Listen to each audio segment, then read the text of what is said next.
Bonjour à tout le monde. Bonjour à Joseph, merci d'être là avec nous. Donc, Joseph Ravanelli-Aura, ici présent, qui a beaucoup d'expérience de terrain, qui vient du milieu du soin, qui vient du, finalement, psychologue, surtout pas psychiatre, psychothérapeute, et qui a... Je ne pourrais pas vous prescrire de neuroleptique aujourd'hui. Si vous voulez que ce soit enregistré, je crois qu'il faut qu'on prenne le micro, pardon. malheureusement, c'est un peu... voilà. Des bêtises, Ah non, non, c'est trop bien les bêtises. Qui a participé aussi à des tas de formes d'enquête, et on va parler aujourd'hui aussi de l'enquête et de l'expérimentation d'autres formes de vie, d'autres manières de sortir de cette normalisation qu'on nous impose. Et puis, moi, je vais essayer de faire le lien régulièrement avec notre expérience concrète aussi à Sport 5, passer de la théorie aussi au concret et de ton expérience concrète, tirer des fils là au milieu, et puis peut-être, comme tu disais, arriver à la fin de ce moment avec des nouvelles pistes pour aussi des problématiques auxquelles on va faire face à Sport 5, auxquelles on fait face déjà maintenant et qu'on va faire face dans ces prochaines années. Voilà. Est-ce que je peux donner 2-3 notions d'infos sur Sport 5 et ensuite on parle directement dans ton... Absolument, oui. Ouais. Donc, on appelle ici cet endroit Sport 5 de son adresse, de l'avenue des Sports 5. Il n'y a pas d'autre nom pour l'instant pour cette réunion de communs et de communaux ensemble. Peut-être, on s'est toujours posé la question, est-ce qu'il y aura un jour un autre nom? Qu'est-ce qui va émerger? Est-ce qu'il y a une identité commune ou pas? Ça, c'est notre grosse question déjà de base, parce qu'on réunit ici plusieurs associations, plus d'une 20aine. Il faut savoir que... donc, c'est ce que j'appelle Sport 5, si jamais, c'est ce que je définis comme Sport 5. Ça a émergé dans un contexte de post-pandémie, avec des envies de créer un lieu commun depuis des années entre plusieurs associations. Certaines avaient déjà des locaux, d'autres pas. Et ça a été en parallèle d'une campagne politique, parce que comme vous le savez, probablement à Yverdon, on a une alternance tout le temps de gauche-droite, 5 ans, gauche-droite, gauche-droite, gauche-droite. Et puis, il y avait l'envie de se projeter avec une gauche qui proposait Yverdon autrement. Et donc, il y a eu des mobilisations sur plusieurs fronts. Il y a eu une ZAD aussi de la colline, un quartier libre à Clindy dans ces mêmes années-là, et puis l'émergence de Sport 5, qui, pour le coup, a trouvé une brèche d'un point de vue urbanistique sur une opposition sur la construction qui était prévue avec un promoteur immobilier qui voulait faire tout un projet public-privé. Et maintenant, les locaux sont mis à disposition par la ville avec des loyers. Je vois des gens qui me disent mis à disposition, effectivement avec une contrepartie de loyer et des baux qui sont à court terme. C'est-à-dire qu'en 2026, pour l'instant, le bail s'arrête. On n'est pas sûr qu'il sera renouvelé. Et ce climat d'incertitude-là, cet équilibre entre lutte et proposition n'est pas tout simple à gérer. Et puis, je pense que c'est là-dessus qu'on va beaucoup discuter aujourd'hui. Voilà. D'abord, merci beaucoup de m'inviter, parce que dans le boulot que je fais, pour moi, à chaque fois, c'est l'occasion d'alimenter un peu les univers à partir desquels moi, j'essaie de construire une pensée qui est, je l'espère autant que possible, attachée à ce que je peux voir comme manière de faire exister des expériences qui comptent aujourd'hui. Donc, évidemment, je ne doute pas, tout de suite dans l'échange qu'on a eu avec Pablo, etc., je me suis dit, ah oui, là, il y a une tentative qui moi, m'intéresse. Donc, voilà, donc pour moi, c'est très important de voir que dans ces paysages de plus en plus désolants, il y a encore plein de gens qui s'acharnent à faire exister des choses qui fabriquent des antidotes à des forces obscures qui sont en train de s'affirmer aujourd'hui un peu partout, n'est-ce pas? Voilà, c'est pas une prêche que je vais faire. Est-ce que tu serais d'accord de nous parler un petit peu de ton expérience à toi, des communaux, des communs, de tout ce tissage de liens? Oui.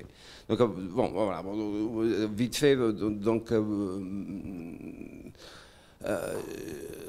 j'ai un parcours de psy, donc, avec ces parcours-là, j'ai traversé beaucoup d'institutions très disparates, depuis les univers de la grande précarité, en passant par les pratiques d'usage de drogue un peu destroy dans la rue. Il y a une grosse concentration dans certains quartiers où j'ai bossé longtemps à Paris autour de la consommation du crack.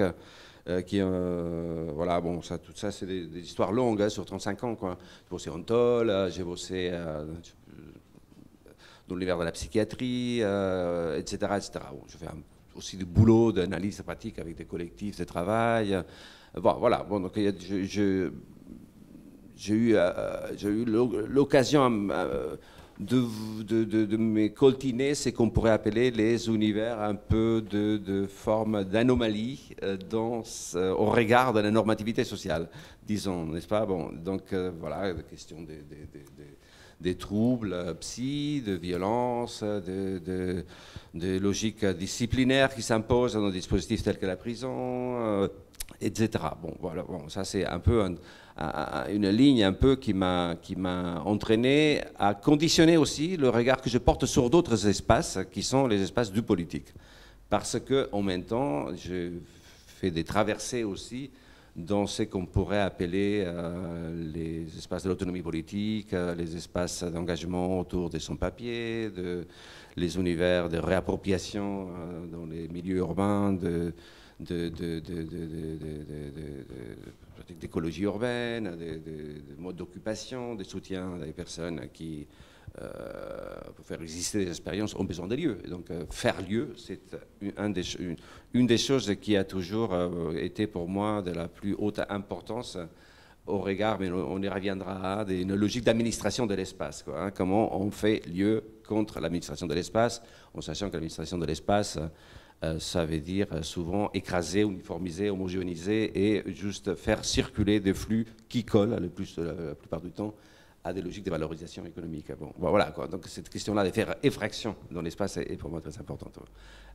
Et puis quand tu parles d'administration de l'espace, il y a aussi une administration de manière de fonctionner. Ça, c'est aussi quelque chose auquel nous on fait face. C'est non seulement se réapproprier du territoire, des lieux pour monter les projets, les associations, mais ensuite cette manière de devoir se conformer à une politique institutionnelle, à un agenda institutionnel, à la manière d'obtenir des financements, des fonds.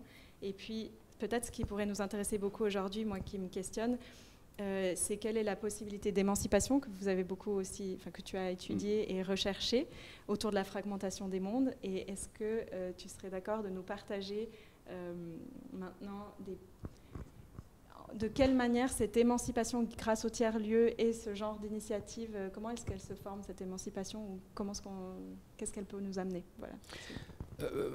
À cet endroit-là, bon, il y a des partis pris, il y a des choix que je fais dans mes parcours et dans mes liens avec des gens qui nourrissent aussi, bien sûr. C'est des affaires un peu de contamination mutuelle par rapport aux émergences des formes politiques en France. Bon, là, c'est situé en France. Moi, je ne suis pas français. C'est pas une tare, n'est-ce pas? Mais c'est pas une vertu non plus. Je suis catalan, ce qui n'est pas une vertu non plus, mais c'est comme ça, c'est ma langue maternelle. Bon, je ne suis pas espagnol, mais non pas parce que je suis nationaliste catalan, parce que je ne suis pas nationaliste, mais je rêverais que les royaumes d'Espagne se disloquent en 1000 morceaux et qu'il y ait une sorte d'association des communes, des républiques. Voilà, les modèles suisses, quoi.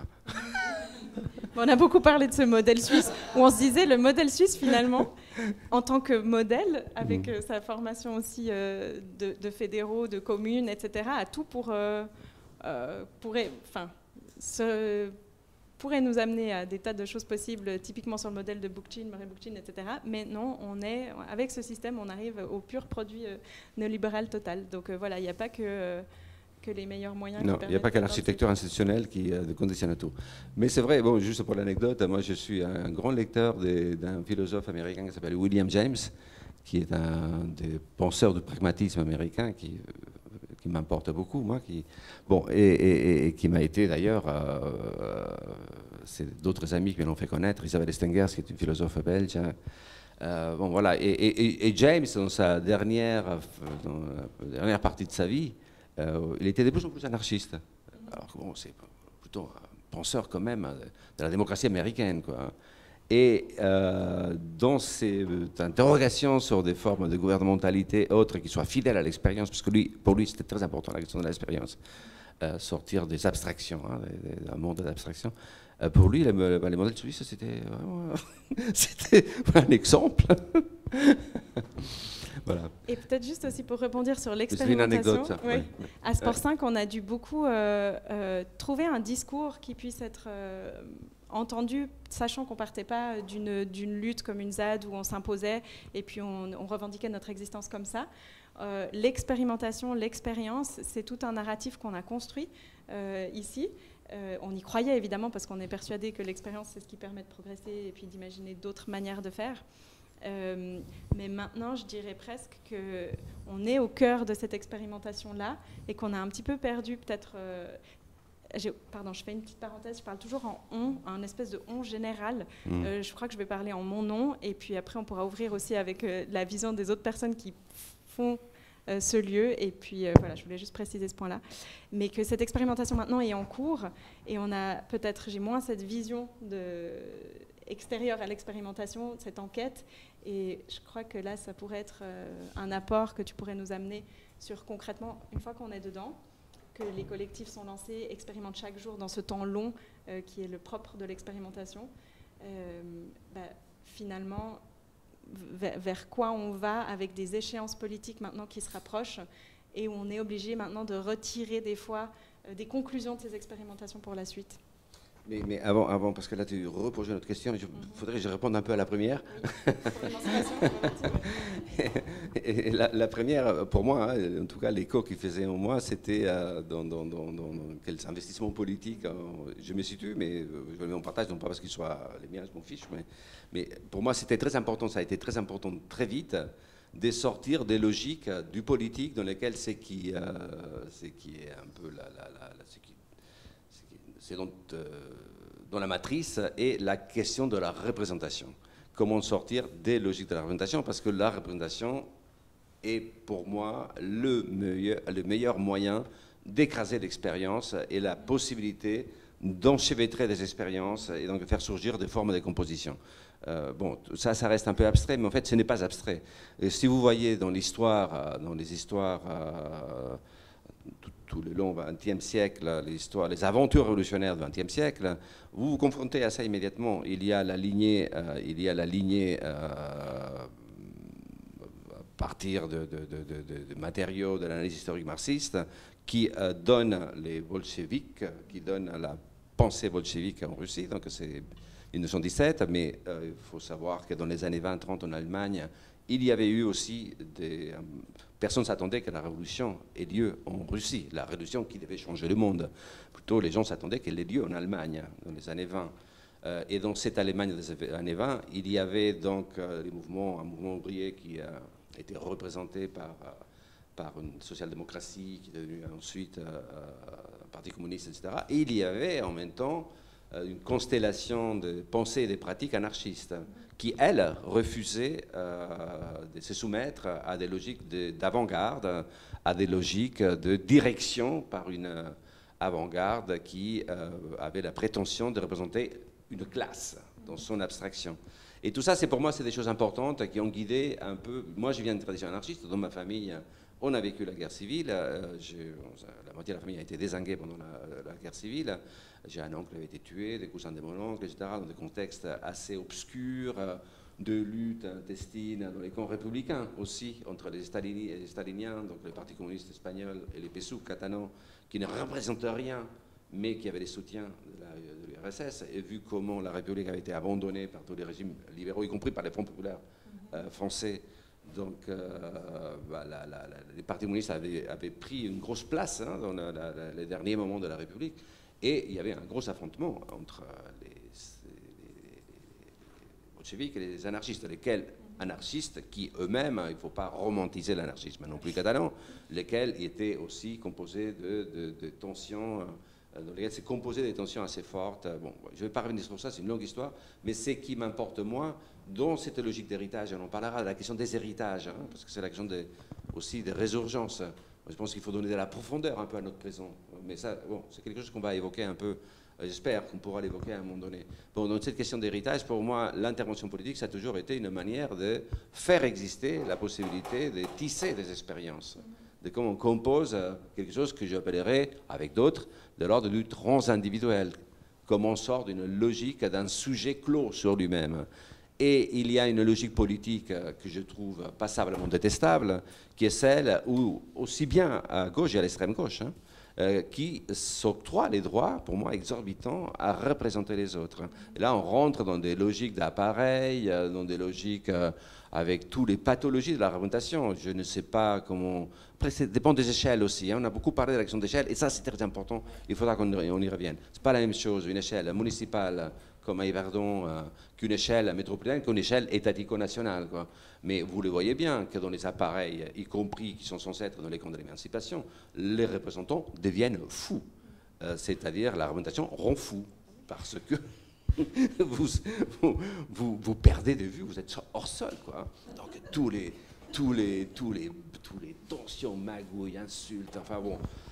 je ne vais pas taper sur les machines gauche, extrême gauche française, mais enfin bon, voilà, moi j'ai tenté, avec d'autres, on a tenté donc de quitter cet endroit-là pour essayer de concilier des logiques d'émergence, des fractions dans l'ordre administré, en même temps qu'on faisait vivre une attention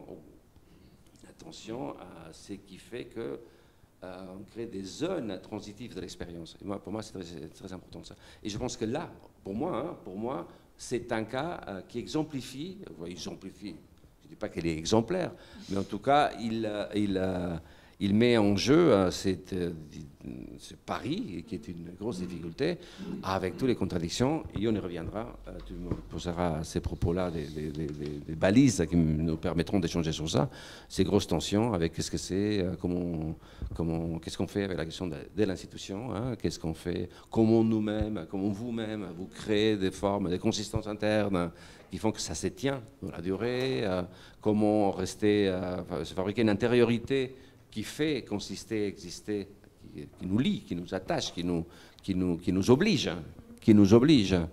Et en même temps, on s'ouvre à un dehors qui permet qu'il y ait de la revitalisation de l'expérience, qu'elle ne soit pas fermée en elle-même, parce que les communautés se ferment sur elles-mêmes et finissent par imploser. S'il n'y a pas de rapport avec un dehors, il n'y a pas un processus d'absorption de la différence.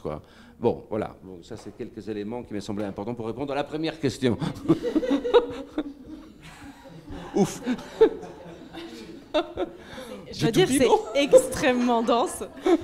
Toute ta pensée est tellement dense. Enfin, en lisant tes bouquins, en écoutant aussi tes podcasts, on réalise... Mais c'est pas dense, ne dis pas ça. Ah, si, c'est dense, mais c'est magnifique. C'est aussi ça. Enfin, franchement, ça, j'avais envie de le partager aussi avec le public. Les notes... On est dans aussi des thématiques incroyables qui sont de réappropriation, d'émancipation, de la négligence de l'État, toutes les relations interconnectées qu'on peut avoir, ce système de représentation. Voilà, moi, je trouve très, très dense ta pensée, mais magnifique et très inspirante. Et puis, j'avais envie de partager une phrase qui avait fait écho pour ici, qui était « La révolution consiste moins à détruire le capitalisme qu'à refuser de le fabriquer. Faire exploser la totalisation capitaliste est indissociable des manières singulières d'habiter les lieux. » Et voilà, ça, je trouvais que ça résonnait énormément avec ce qu'on traverse ici, dans toutes ces tentatives qu'il y a eu de mini-petites révolutions, d'entrée en politique, de créer ce lieu autre où on peut partager ces expériences-là. Et voilà, la manière singulière d'habiter les lieux,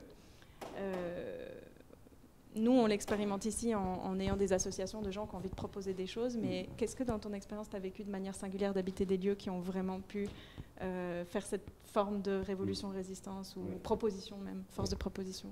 Alors d'abord, je dirais qu'il s'agit, pour moi, il ne s'agit pas simplement d'expériences alternatives de sécession, et c'est le cas aussi. Des gens qui quittent les espaces dans lesquels ils sont assignés, l'espace urbain, l'univers du salariat, toute la grosse machinerie de reproduction pour partir ailleurs et fabriquer des autosubsistances, des réappropriations des terres. Bon, le monde des gens alternatifs avec plus ou moins, avec une radicalité plus ou moins affirmée, dont un exemple canonique, c'est la ZAD, les ZAD, dont la ZAD est Notre-Dame-des-Landes, qui, comme vous le savez, était née, mais c'est une longue histoire, qui date il y avait 40 ans de lutte derrière, avant qu'il y ait un réveil qui avait fait venir des gens qui étaient plutôt embarqués dans l'espace d'autonomie politique française, hors parti, et hors parti d'extrême gauche aussi, etc. Et y compris hors parti écolo, quoi. Hein. Excuse-moi, j'ai fait beaucoup avec ça. Ça va, les sons? Donc, ah oui, là j'entends vachement. En fait, il faut être beaucoup plus près. Il vaut mieux que je fasse comme ça, non? Ouais, pardon. Donc, bon, voilà. Il ne s'agissait pas simplement donc, de s'intéresser, de fétichiser la ZAD, quoi, hein, mais il s'agissait aussi, pour moi, qui venait du monde des soins, par exemple, qui a bossé dans des institutions, on pourrait parler des institutions. Ben, institutions, ça veut dire aussi une sorte d'ordre institutionnel, des logiques de séparation entre ceux qui font l'objet de l'attention de l'institution, ceux qui prodiguent cette attention, ceux qui sont soignés et ceux qui soignent, etc. Bah, il faut bien aussi qu'on soigne. Bon, voilà, bon, enfin, je ne sais pas, c'est très complexe tout ça, et on ne peut pas en parler abstraitement, il faut les situer dans des institutions précises. Ce n'est pas la même chose qui se passe dans la protection de l'enfance que dans la psychiatrie, que dans le monde médico-social, l'univers de l'handicap, les mondes assistentiels. Ce n'est pas la même chose parce qu'il y a des enjeux différents, et parce qu'il y a des généalogies différentes, et parce qu'il y a aussi de modes de mise sous tutelle, oui, par la machinerie étatique, quoi. Hein. Donc, ce qu'on pourrait appeler l'architecture pastorale, si on reprend Foucault, l'architecture pastorale de l'État. Quand on dit architecture pastorale, c'est-à-dire les bergers qui prennent soin de son troupeau, n'est-ce pas? Pour autant que les personnes dans le troupeau restent dans ce qui Pour autant qu'ils restent dans les parcours qui sont prévus. Retrouver de l'énergie, de la force, du travail, et rentrer dans ce... Sauf que l'architecture pastorale, historiquement, c'était aussi prendre soin de l'anomalie. Par des procédures différentes à l'anomalie, c'est-à-dire la folie, etc. Bon, c'est toute l'histoire de l'asile, c'est comment on institue l'asile. Hein, dans l'histoire de la folie, Foucault racontait très bien comment l'asile naît à un moment donné. Hein. Les grands enfermements, ça ne date pas de toujours. C'est à un moment donné, c'est au XXe siècle que s'institue vraiment une pensée qui justifie l'enfermement et qui différencie le fou du gueux ordinaire, quoi. Bon, on ne va pas pouvoir faire toutes ces généalogies à chaque fois, quoi. Mais pour moi, pour revenir à mon propos, il ne s'agissait pas simplement, c'est pas simple, seulement de fétichiser la radicalité, les gestes de sécession, tout ça, et l'affrontement avec la police, tout ça, même si je ne veux pas choquer personne, il me semble qu'à certains moments, c'est inévitable, hein, l'affrontement, parce que c'est plutôt les polices de l'État qui étaient contraints à l'affrontement. Finalement, les gens qui étaient à la ZAD de Notre-Dame-de-Londres, ce qu'ils voulaient, c'était qu'il n'y ait pas un aéroport horrible, inutile. Il y en avait déjà un à côté, quoi. Donc ils ne demandaient pas la Lune, quoi. Ils demandaient la protection des terres, qu'il puisse y avoir, ils demandaient qu'il n'y ait pas une bétonisation. Donc c'est l'État qui a envoyé des flics qui était dans un dispositif militarisé. Ça s'est reproduit maintes fois. Il y a eu Rémi Fraisse qui a été assassiné dans un affrontement avec la police. C'est rarement quand même les manifestants qui assassinent des policiers, c'est plutôt l'envers. Bon. Donc il y a des moments dans lesquels il y a de l'affrontement. Bon. Mais il ne s'agit pas que de ça. Il s'agit aussi de voir, pour moi, un peu dans les espaces ordinaires. Il y a un truc quand même qui est très intéressant, qui est très important pour moi et que mes camarades autonomes, radicaux, parfois ne veulent pas voir, c'est que pour avoir prise sur des mondes ordinaires, les vies ordinaires, les quotidianités incertaines dans lesquelles... Moi, je viens d'un milieu prolo, je ne le dis pas comme une vertu non plus, mais c'est comme ça. Et donc, moi, ça me touche, quoi, parce que c'est, voilà, quoi, des formes de vie qui sont particulièrement écrasées par des dispositifs, des gouvernements qui vous réduisent à un statut de reproduction, de pure reproduction, quoi. Hein. Bon, donc pour avoir prise sur ces univers-là, qu'on le veuille ou pas, hélas, ou pas hélas, j'en sais rien, il faut passer par des institutions. Et donc j'ai toujours pensé que c'était vraiment dommage de ne pas s'y intéresser.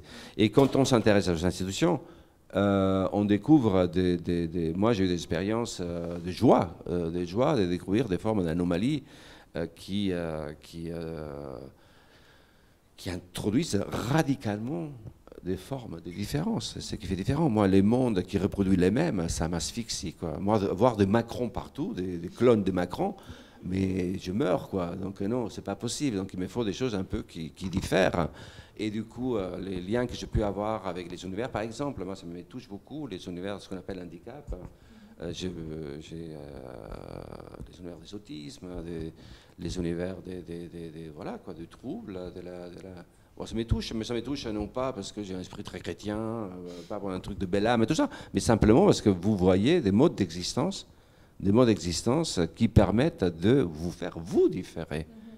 J'étais invité à Dunkerque il n'y a pas longtemps et j'y retourne, il me réinvite là pour tout un collectif. Ça ressemble à des expériences un peu comme ça. Un collectif très disparate, très composite entre des gens qui travaillent, des éducateurs de rue, des écolos qui travaillent sur la question de la réappropriation, de l'aménagement urbain, la dépollution des terres. Vous savez qu'à Dunkerque, c'était un territoire très industrialisé. Les terres, ils sont absolument dévastées par la pollution. Bon, donc tous ces gens se sont retrouvés dans un collectif et en même temps, le cœur, un peu, ces dispositifs-là, c'est un foyer d'aide à médicaliser, un FAM, comme on dit, qui est un peu le dispositif des médico-social les plus insignifiants, a priori, dans les champs de soins, tout le monde s'en fout. On les met souvent à la lisière des villes, on invisibilise les handicapés, etc. Moi, j'étais là invité pour faire une conférence et j'étais bouleversé, quoi. Bon, voilà. Donc, bon, là, on rentre dans ce que je te disais de comment on fait exister des formes d'instauration de vie collective qui font effraction en même temps. Et ça peut se passer aussi dans les institutions, c'est pas forcément dans une émeute seulement. Voilà. Bah, d'ailleurs, parlons peut-être de l'institution, parce que je sais qu'ici, dans ce public, il y a 2-3 personnes, et moi y compris, on est passé ou on est encore dans des institutions, parce que l'attrait de l'institution, je trouve que c'est... évidemment que c'est une structure qui est mise en place par l'État, et les institutions sociales ou culturelles, on a l'impression qu'elles vont pouvoir toucher un grand public, qu'elles ont des leviers d'action, elles ont des financements, elles ont des sources, elles ont beaucoup de personnes qui sont impliquées dedans depuis des années, où le premier attrait, c'est de se dire, allons dans les institutions et puis essayons d'amener, de réfléchir ensemble à d'autres manières de faire, et puis de mettre de côté tout ce qui est complètement dysfonctionnel. Je pense qu'on voit dès la première heure où on met le pied dans une institution, les dysfonctions, on les voit assez rapidement. Et puis ensuite, un petit désespoir ou fatigue de réaliser que justement cette grosse machine de l'intérieur, elle est presque impossible à faire bouger. Même à des toutes petites échelles, c'est très compliqué. Et d'où ensuite l'émergence d'envie, de manières de faire qui trouvent un peu leur voie en dehors de l'institution, et avec une collaboration. Là, je vois par exemple ici à Sport 5, on a beaucoup de projets qui sont en lien avec les institutions, en disant quand vous n'y arrivez pas, quand ça déborde, ou alors regardez, nous on le fait de cette manière-là, et finalement il y a un lien aussi des publics qui passent d'un endroit à l'autre, et c'est un peu le but de travailler en bonne intelligence aujourd'hui encore avec les institutions. Et là j'ai une question très concrète par rapport à ce que vous appelez quand on fait tout péter, là, je ne sais plus le mot, la destitution. Comment vous l'entendez, la destitution, vraiment dans le contexte de la réalité institutionnelle? Alors, évidemment, c'est en France, mais peut-être même que ça se lie à la Suisse ou ailleurs. Oui. Concrètement, c'est quoi la destitution des institutions et les propositions qui en émergent? Moi, je pense qu'il faut les penser avec avec toute une sorte de variété destituante, quoi. Si la destitution, la destitution, c'est une forme de gouvernement, et on destitue le gouvernement. Allez, faisons vite, quoi, non? Voilà, on destitue une forme de gouvernementalité. Donc la destitution, lorsqu'il y a, je ne sais pas, il y a eu en Espagne, en 3609, il y a eu une insurrection généralisée à Barcelone. On a destitué les pouvoirs, institué des gouvernementalités. Il les a destitués, et ils sont même là, ils sont restés, mais c'était le monde para-institutionnel, il était tellement puissant, les collectivisations d'usines, etc., que c'était un vaste mouvement destituant. La Commune de Paris, c'est par excellence un moment destituant. Avec toujours lié une réappropriation en même temps? Avec une logique de réappropriation ou pas. Lorsque vous avez, c'est ma vision à moi, mais tous les historiens ne la partageraient pas, et je ne suis pas historien d'ailleurs, mais lorsque vous avez l'insurrection d'octobre, en octobre, il y a une destitution, c'est-à-dire que les arts, il n'a plus le pouvoir, n'est-ce pas? La Révolution française, c'était pareil à un moment donné, un mouvement insurrectionnel, les rois ont contenu encore un temps, jusqu'à ce qu'on les destitue et on les guillotine. Est-ce qu'il faut les guillotiner ou pas? Bon, moi, je ne sais pas. A priori, je trouve pas ça très ragoûtant, hein, les décapitations. Mais bon, c'est marrant qu'on glorifie la Révolution française aujourd'hui. Et dès qu'il y a des mouvements qui ressemblent un peu à des mouvements insurrectionnels, tout le monde est épouvanté. Il y a une sorte de culte français, une patrimonialisation des révolutions en France qui est une... Bon, pas bref, c'est une digression ça. Mais donc il y a la destitution, donc ces gestes insurrectionnels qui défait un ordre gouvernemental. Je pense que c'est intéressant de prendre la révolution d'octobre parce qu'il y a des gens qui disent la révolution russe, c'est février, c'est pas octobre. Février, c'est les soviets, c'est l'émergence des soviets partout. Et c'est là les véritables moments destituants. La naissance des soviets, la réappropriation des usines, les soviets des quartiers, les formes des communes paysannes, Kronstadt, etc., etc. Et octobre, c'est la captation par les partis bolcheviques de ces mouvements de destitution effective de l'appareil productif, de réappropriation. C'est-à-dire, dans ces couplages dont tu parles, destitution, réappropriation, février, c'était le moment destituant et de réappropriation, et octobre, c'est les verrouillages à partir duquel on instaure la direction du parti et un racket à partir duquel on peut commencer à épurer, n'est-ce pas, tous les ennemis du peuple. Bon, voilà. Donc, ça, c'est des questions pour nous, les anarchistes, n'est-ce pas, qui sont toujours cuissantes, quoi. Moi, je suis très désolé de voir émerger un néo-bolchevisme aujourd'hui en France en écran de l'extrême gauche. Mais bon, on y reviendra peut-être.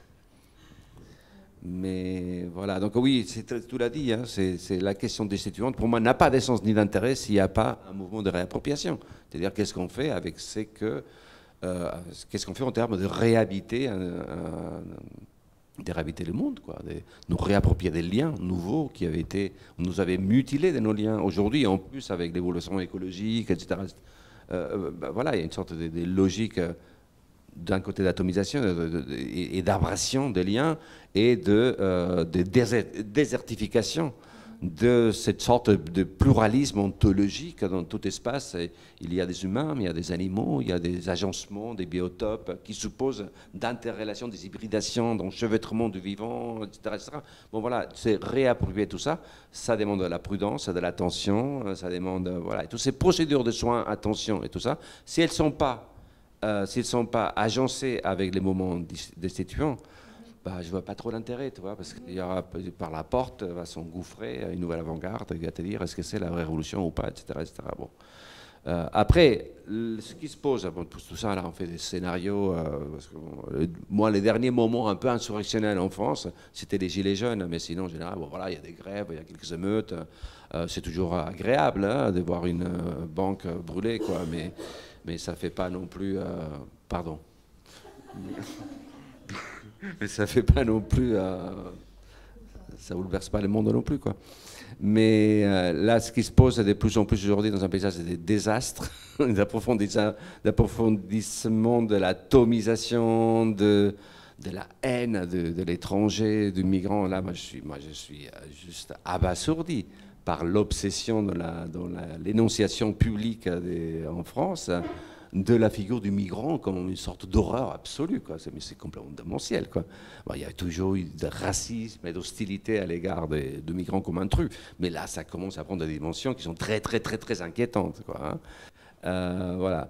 Donc, bon, dans ces contextes d'atomisation, de défaite, un peu de formes de communautés potentielles, on se trouve à faire dans plein d'endroits, plein, heureusement, c'est que vous tentez ici aussi, et ça existe dans plein d'endroits, et là, ça passe pas par des moments insurrectionnels, ça passe par un investissement fort et soigneux, autant que possible, de modes d'existence qui composent des communaux, ce que j'appelle moi des communaux, de communaux, c'est-à-dire quelque chose dans lequel on est face à la contrainte de la réciprocité, où la question de l'entraide redevient une valeur essentielle, où la question de la coopération elle est réactivée, où la question de l'hospitalité reprend une place, où la question de l'attention à ce qui est différent nous importe au plus haut point, parce que je pense que toute expérience collective qui ne qui n'est pas vraiment portée vers une attention scrupuleuse vers ce qui lui est étranger, elle est condamnée à mourir, à imploser, à s'effondrer. Pour moi, c'est très important. Moi, je pense que la question des migrants, il est au cœur aujourd'hui des luttes contre les formes chaotiques de nouveaux fascismes qui sont en train d'envahir la planète libérale, quoi. Pour moi, c'est vraiment le cœur de nouvelles formes du partisan moderne, quoi. C'est protéger les migrants, être hospitalier, l'accueillir, voilà, quoi. De mettre en échec les machines de déshumanisation des migrants, quoi. Bon, ça, c'est trop bien. Mettre en échec les machines de déshumanisation du migrant ou de n'importe quelle personne aussi. Ouais. Mais merci beaucoup pour ces précisions sur la destitution, parce que je dois dire que ça, c'était un point qui m'inspirait, mais je ne voyais pas très bien dans comment il se traduisait finalement dans le concret. Donc si je résume aussi, ce qu'on peut dire aussi de la destitution, c'est aussi préparer et accueillir aussi nos interdépendances, comprendre notre relation située, l'entraide, la coopération, et c'est comme ça qu'on peut saboter un peu ces entreprises. Voilà, ça c'est vous qui l'avez dit, mais je le résume sous cette forme-là. Il y a une espèce de sabotage, oui, dans l'émergence de nouvelles formes communales. Ça sabote l'univers de la déliaison qui nous est imposée aujourd'hui. Ouais. Et ça, je rebondis peut-être à un niveau beaucoup plus affectif et personnel, mais cette question-là de la destitution, finalement, ou du sabotage qu'on a vécu ici à Sport 5, hein, je reviens là-dessus, mais il y a eu ce moment où le projet, via des manières de faire pas tout à fait officielles, mais était déjà complètement monté par la municipalité précédente, et puis via une opposition de 2 associations, ça vient saboter le projet global. C'est pas toujours facile de se positionner dans ce sabotage-là et d'y croire, et puis de savoir ce qui va en émerger, d'avoir confiance dans ce qui va émerger, et encore aujourd'hui, de ce qui va émerger de tout ce qu'on a mis en place, sans avoir l'impression de aussi détruire des possibles pour des gens d'Yverdon, etc. Et de retrouver un petit peu de confiance dans OK, on a saboté d'une certaine manière un projet, mais aujourd'hui, ce qui se passe ici, c'est des choses qui ne pouvaient pas exister ailleurs qu'en se trouvant ensemble dans un endroit où toutes les associations sont en lien. Voilà, je rappelle ça aussi pour nous, c'est l'endroit où on peut se retrouver et puis se dire c'est OK. On a recréé aussi quelque chose derrière, même si ce n'est pas visible, même s'il n'y a pas 3000 personnes ici, c'est des modes de pensée, c'est des expérimentations qui sont fondées. Alors, ça conduit peut-être à quelque chose qu'on a évoqué un peu tout à l'heure. Je pense que ça vaut la peine que peut-être qu'on le partage, on pourra peut-être en discuter d'ailleurs. C'est la question un peu, bon, Yverdon, bah voilà, moi je découvre Yverdon, c'est très beau d'ailleurs, c'est magnifique. Hier soir, je me suis baladé. Un peu, c'est très beau, Yverdon. La ville, oui, et les lacs, c'est beau, les lacs. Ouais. Et parce que j'étais venu en Belgique, pas en Belgique, pardon, j'étais venu en Suisse. J'étais venu à Genève il y a très longtemps que je bossais avec les crackers. C'est une sorte de programme européen de recherche, sur, je sais pas trop quoi. Et avec nous qui bossions à Paris, tout le monde, en fait, c'était un prétexte pour faire des voyages, quoi. Mais bon, à Genève, on était allé à Genève, et on avait vu un beau projet, c'était un des premiers projets européens, je crois, de distribution médicalisée d'héroïne. Et c'était marrant, quoi, c'était chouette, quoi. Donc vous êtes vraiment des avant-gardistes, quoi. Et non, c'était drôle parce qu'on avait parlé avec un psychiatre qui était espagnol d'ailleurs, je crois. Je vous dis ça fait 18 ans, moi. Et le type nous disait, ça n'a rien à voir avec notre affaire. C'est trop intéressant. Oui. On est là pour connaître vos expériences. En fait, on a découvert une chose, en fait, avec la prescription médicalisée d'héroïne, c'est qu'on accueille aussi des gens. Pour nous, c'était drôle en plus parce qu'on avait l'impression que tous les tox qui venaient dans les centres, ils avaient tous des cravates, des costards. C'est bizarre, chez nous, ils sont complètement défoncés dans la rue, ils puent. C'était marrant, c'était des tox de luxe, quoi. Bon, et puis ils avaient constaté un truc, ils disaient, les psychiatres, c'était intéressant ça, ils disaient, bon, on a quelques usagers qui ont de gros troubles psy, voilà, allez, hop, faisons simple, on pourrait diagnostiquer comme des schizophrènes, des formes de psychose, etc. Et on s'est rendu compte qu'avec l'héro, ils vont beaucoup mieux qu'avec des neuroleptiques, quoi. Ils se portent beaucoup mieux. C'est drôle. Donc, vraiment, les Suisses, vous êtes vraiment à l'avant-garde et tout, quoi. Bon, c'était pas ça. Mais je suis venu en Suisse aussi avec un pote avec qui on faisait un film qui était très beau, qui s'appelait, pardon, hein, je vais flatter, mais ça s'appelait Chroniques prolétariennes. Et on est venu, et quand on est retourné, on s'est fâché, on ne s'est plus jamais parlé. Voilà. Donc, toi, la Suisse, elle est aussi. Vous êtes fâché à quel propos? Donc, il y a un côté toxique en Suisse aussi. Il y a de tout, effectivement. Non, et non, puis, mais par rapport à ces petites avant-gardes, c'est vrai que là, on entend que toute l'Europe vient en Suisse pour Exit ou pour certaines pratiques, et en même temps, on a des années de retard sur beaucoup d'autres. Donc, c'est un peu ce paradoxe dans lequel on est enfin, je voulais empêtré. venir sur la question suisse parce que c'est vrai que Bon, voilà, l'héritage aussi dont tu parlais. Voilà, oui, c'est ça, c'est la question de l'échelle. Hein. De l'échelle et de l'héritage, en fait, d'où on vient, qu'est-ce qu'on construit aussi avec ça, et puis à quelle échelle, parce que les stratégies ne sont pas les mêmes. Enfin, toi, tu dis que la stratégie, c'est ce qu'on emploie en temps de guerre, et puis que faire la paix, ça se fait avec... je sais plus, une phrase super intéressante, que c'est pas forcément avec la stratégie, mais avec le temps qu'on fait la paix. J'avais trouvé une belle phrase, je l'ai oubliée. Bon, évidemment, je la trouve pas là maintenant. Dommage, parce qu'elle était vraiment très belle. Elle est super, celle-ci. Si vous me donnez 2 secondes. Ah, voilà. Non, ça c'est une autre super aussi. Bon, c'est pas grave, bon, ça viendra.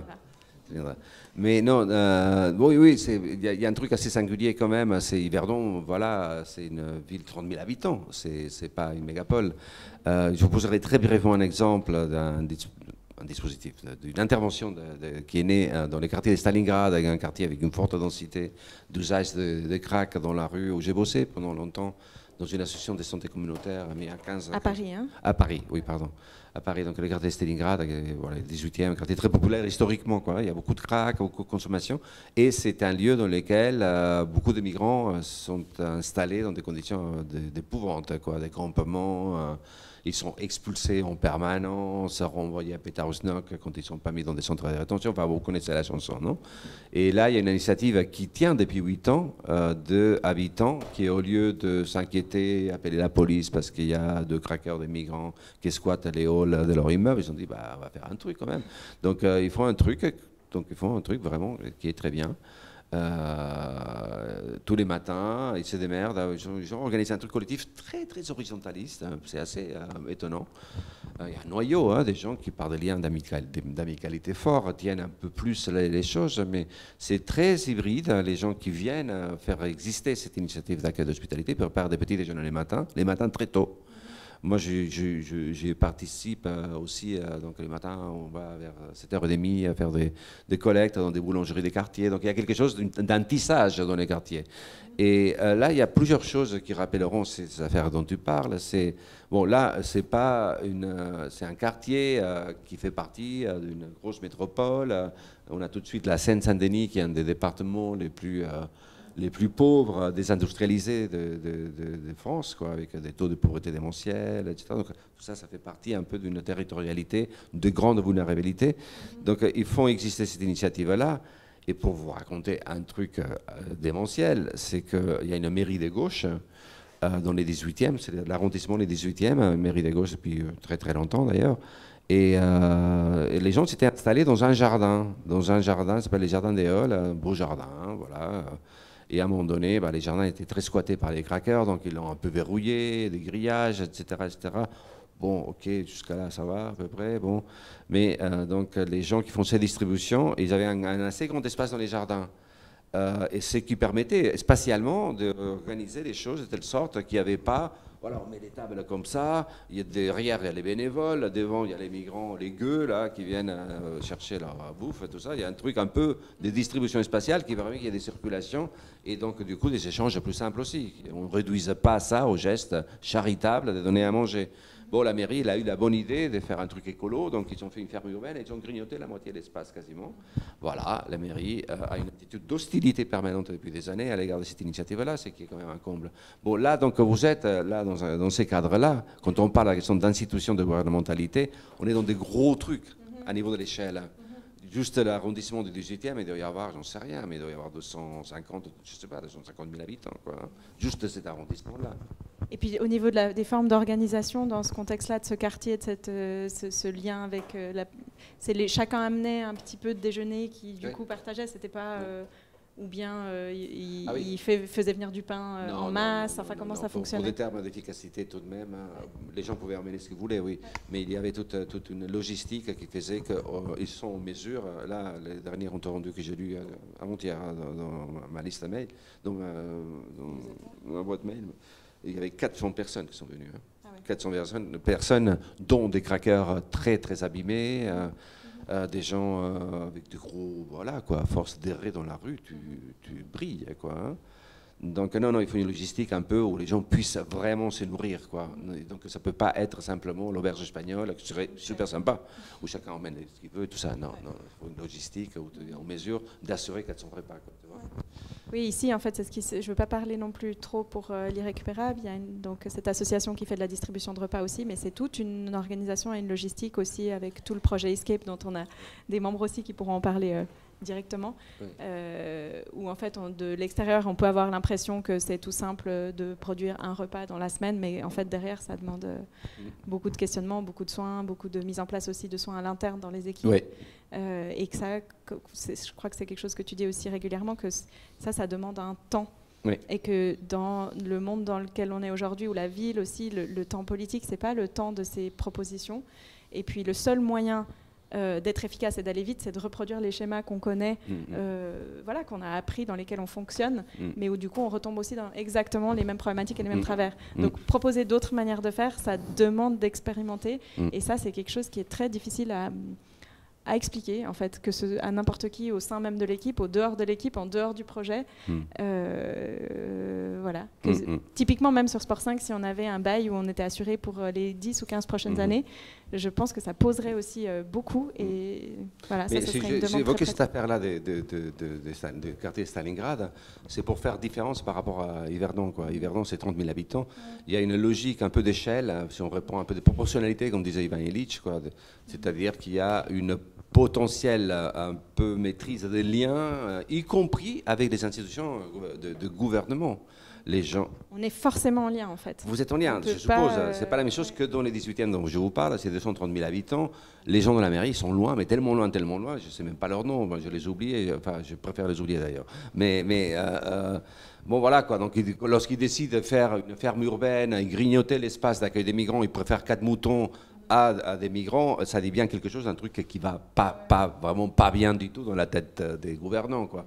Mais là, oui, tu peux beaucoup plus simplement être dans un rapport de conflictualité ouverte, d'antagonisme, dans un contexte d'une certaine proportionnalité comme ici. Je pense que ça change les donnes, quoi, et que le rapport que vous voyez établir avec des équipes municipales, avec des gens qui sont embarqués dans des partis qui seront censés s'embarquer dans la c'est quelque chose où il se joue à niveau, y compris des affects, d'autres trucs, quoi. Et ça vaut peut-être la peine de se dire que c'est pas la même chose et qu'on ne doit pas partir d'un principe général qu'il faut de l'antagonisme par principe, quoi. Et c'est d'ailleurs effectivement l'expérience qu'on a ici, on a partagé vite fait tout à l'heure là-dessus, c'est qu'à Yverdon, que ce soit le milieu politique institutionnel, les associations, tout travaille finalement ensemble, sont liés. Des fois, c'est les mêmes personnes qui s'engagent, que ce soit en politique institutionnelle ou sur les associations ou sur des aides ou ce genre de choses. Donc, ouais, cette échelle-là, elle est très complexe. On n'est pas juste en lutte ou en proposition soutenue ou pas soutenue, mais c'est là tout cette espèce de mélange complexe où il faut tout le temps jongler. Voilà, est-ce qu'on va avec, est-ce qu'on va contre, qu'est-ce qu'on propose, qu'est-ce qu'on soutient, comment on se soutient mutuellement. Et je crois même que c'est ça qui nous demande beaucoup de temps et d'énergie et où on se perd aussi. Beaucoup. Je pense qu'il y a quelque chose là de l'ordre, comment dire, c'est un peu l'image de la métisse grecque, quoi, de l'astuce, quoi. Il y a quelque chose de l'ordre, oui, de l'astuce d'une certaine manière. C'est-à-dire que, voilà, quoi, j'ai appris à ma surprise qu'il y a du crack aussi qui circule ici à Yverdon. J'aurais pas imaginé que dans une petite ville en Suisse, il y a une partie de consommation de crack. Il y a une présence un peu erratique de petits groupes de migrants aussi. J'ai cru avoir compris que tout ça, ça a été aussi instrumentalisé par une espèce de personnage un peu douteux, quoi, qui fait de la muscu en salle. Mais surtout que pour le coup, c'est un saboteur aussi. Enfin, c'est marrant parce que ces termes de sabotage sont oui, combien, tout à fait. Oui. Côté, en fait. Je crois que c'est aussi difficile de s'identifier à un des concepts de sabotage, sachant qu'ils sont énormément employés, typiquement en politique, par des extrêmes, des extrêmes droites. Mais bien sûr. Mais ça, c'est un gros problème qu'on a un peu nouveau. C'est que, bon, là, on ne va pas en faire la longue généalogie, mais on part quand même d'une... vous, peut-être que c'est moins aigu, quoi, mais en tout cas en France, on part dans une courte histoire, parce que c'est vraiment une très courte histoire. Après-guerre, donc à 1945, il y a eu ce qu'on a appelé un peu les contrats, un contrat fordiste, quoi. Il y a eu une sorte de contrat social, des pactes, un peu, qu'on a pu appeler le welfare, quoi, l'État social, cette machinerie-là dans laquelle il était implicite un contrat social qui faisait que pour les prolos que nous étions, que j'étais, on te disait, bon, tu vas trimer toute ta vie, mais on te garantit que tu auras au moins un projet de vie. Et ton projet de vie, c'est que tu vas trimer, c'est vrai, tu vas te faire exploiter, mais tu auras un petit pavillon, tu auras une bagnole, tes enfants, ils vont faire des études, on te les garantit. En gros, la société, la gouvernementalité te garantit ça. Et ça, ça a duré 30 ans, c'était ce qu'on appelle les 30 glorieuses en France, pour les cas français. En Allemagne, ça a duré un peu plus tard, etc., etc. Et aujourd'hui, on voit une sorte de trahison de ces pactes sociaux, de ces contrats fordistes, qu'on a certainement, on peut l'appeler comme on voudra, une sorte de trahison, c'est-à-dire on s'en fout. Là, il y a une sorte de principe de gouvernementalité qui est on s'en fout de ta gueule, quoi.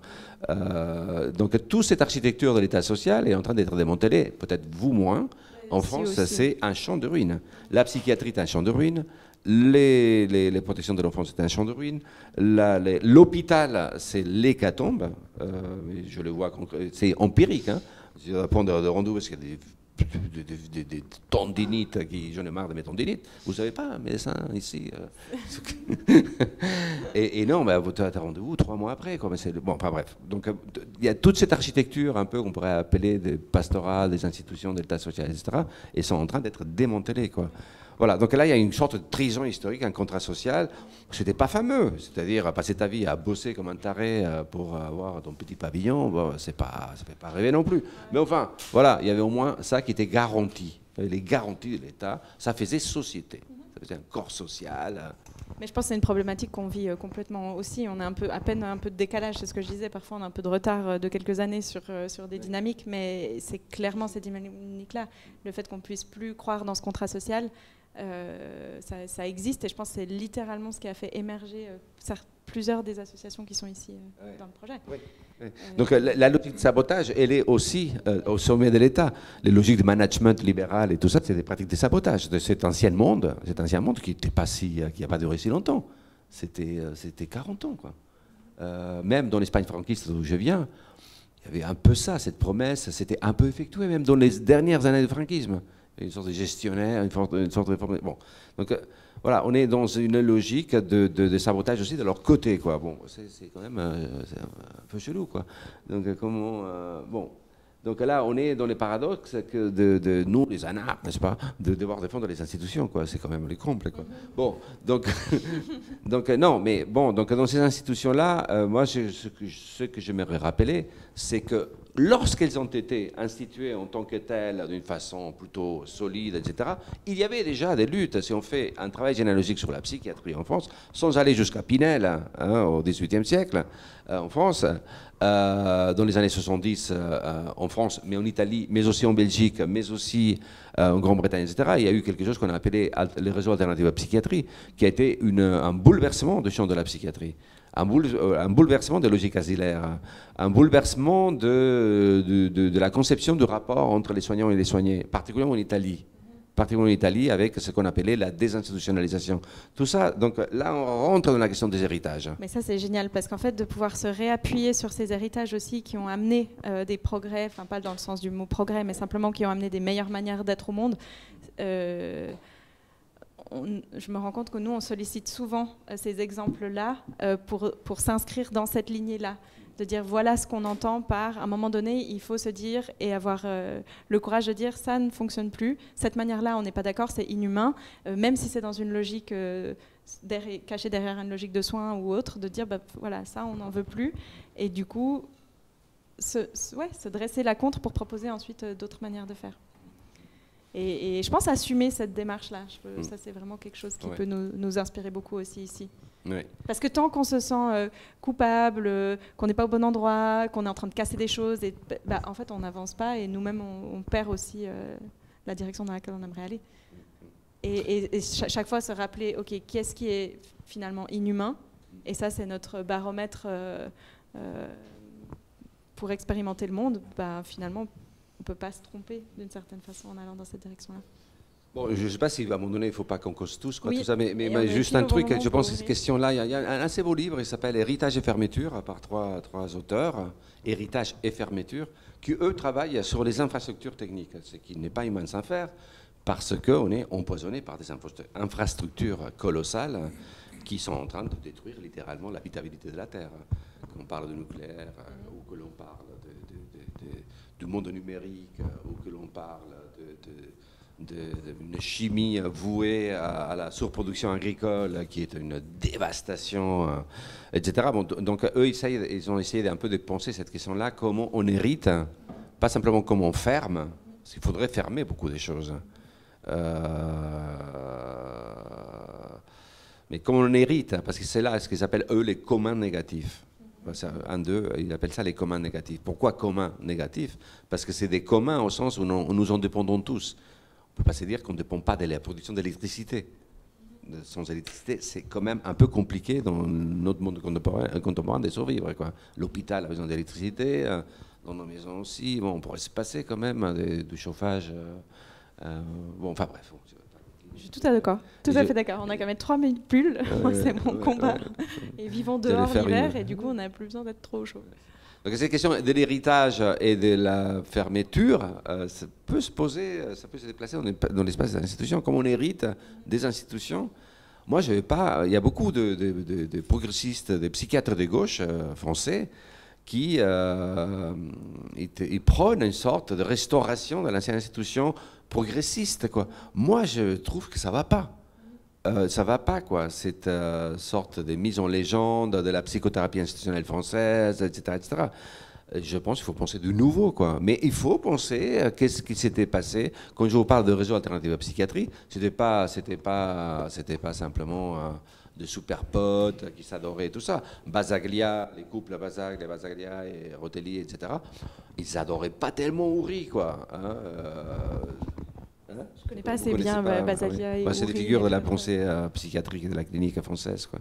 Houry qui était un des figures un peu de la psychothérapie institutionnelle française, donc qui était un bouleversement quand même aussi, tout de même, de l'ordre de la psychiatrie, tout ça. Bon, donc il y avait un espace polémique, quoi. Moniel Caïm, qui était encore un autre, belge, lui, il était plutôt dans une logique de réseau de psychiatrie communautaire. Moi, je suis plutôt de ces côtés-là, et du côté italien, plutôt que de... bon, enfin bref, ce serait un long... Réseau de psychiatrie communautaire. Ouais. Bon, donc comme on hérite, et aujourd'hui il y a des héritages qui sont réactivés. Moi j'ai une amie psychiatre qui est en train d'importer des formes d'intervention en situation de crise, en psychiatrie des crises, qui viennent plutôt des pays nordiques, de la Finlande, qui s'appellent Open Dialogue, qui sont des formes d'intervention qui tiennent compte autant que possible de l'environnement de la personne en crise. Et on ne l'arrache pas nécessairement comme premier geste.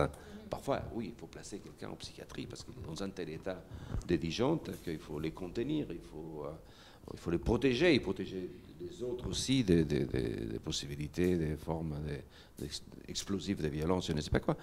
Mais ils travaillent dans des réseaux, une logique de réseaux. Oui. Puis qui s'inscrit, j'imagine, dans un suivi. Et c'est aussi le but de ce que fait par exemple aussi la case de santé ici, où tu peux revenir la semaine d'après, la semaine d'après, la semaine d'après. C'est pas que tu as un rendez-vous et ensuite tu es redirigé vers un endroit qui te garde 2 semaines et qui te remet ensuite directement... C'est très important, c'est la continuité dans la discontinuité. C'est comment créer des continuités dans la discontinuité. C'était une blague.